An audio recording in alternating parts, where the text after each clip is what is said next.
16वीं Urdu conference के अंदर शहला महमूद साहब हमारे साथ हैं। Madam thank you very much, आपने हमें टाइम दिया।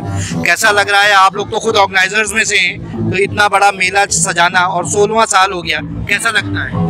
बिल्कुल 16 साल गुजर गए हैं उर्दू अदब के इस मेले को, और ये सिलसिला अहमद शाह साहब की क़यादत में जारी है और आगे भी बहुत से ऐसे 16 साल हैं जो हम उर्दू की इस रवायत को हम बरकरार रखे हुए हैं कि हर साल कॉन्फ्रेंस का इनेकाद किया जाता है। दुनिया भर से अदीब इसमें शिरकत करते हैं और इल्म और अदब के वो प्यासे जो पूरा साल इस कॉन्फ्रेंस का इंतज़ार कर रहे होते हैं, तो ये उनके लिए एक बड़ा अच्छा मौका होता है कि वो अपने जो उनके मनपसंद अदीब हैं, शोरा कराम हैं, उनसे आके मिलते हैं, उनको फेस टू फेस देखते हैं, उनसे बात करते हैं। तो 4 दिन ये मेला ऐसे ही जारी रहेगा। तो जो लोग जो हैं वो सोच रहे हैं प्लान करने आने का, तो वो ज़रूर आए और आकर मुस्तफ़ीद हो। तो मीडिया की आपकी जिम्मेदारी भी है, मीडिया कितना आर्ट्स और अदब को टाइम देता है, कितना आप लोगों के साथ ताउन करता है? बहुत ज़बरदस्त। वो तो आप देख ही रहे होंगे कि कोई ऐसा न्यूज़ चैनल, कोई ऐसा ब्लॉगर या कोई ऐसा अखबार नहीं होता जिसमें आलमी उर्दू कॉन्फ्रेंस की जो है वो खबर नहीं लगती है। ऐसा बिल्कुल नहीं होता है। सब लोग इंतज़ार कर रहे होते हैं और जैसे ही प्रेस कॉन्फ्रेंस हमने अनाउंस की थी उसके बाद से ही सब कनेक्ट में आ जाते हैं, मेरे साथ कनेक्शन में आ जाते हैं और फिर शेड्यूल की शेयरिंग चल रही होती है।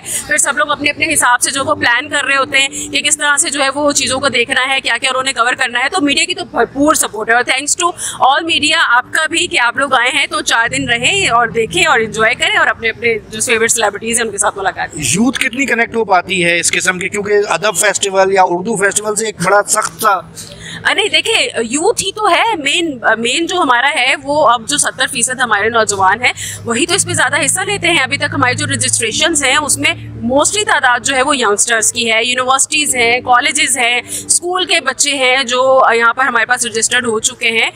तो कॉलेजेस की बहुत सारी जो है वो फीमेल कॉलेजेस की लड़कियाँ हैं जो अब आपको नज़र आएंगी यहाँ पर। और बेसिकली मकसद यही है कि हमारी यूथ जो उर्दू से थोड़ी दूर हो रही है, तो ये ऐसा मौका होता है कि वो जो एक ताल्लुक है उसको मिलाने का, उसको जोड़ने का। तो उसमें आप देखिएगा और ख़ुद बताइएगा कि यूथ कितनी इंटरेस्ट है। Thank you very much.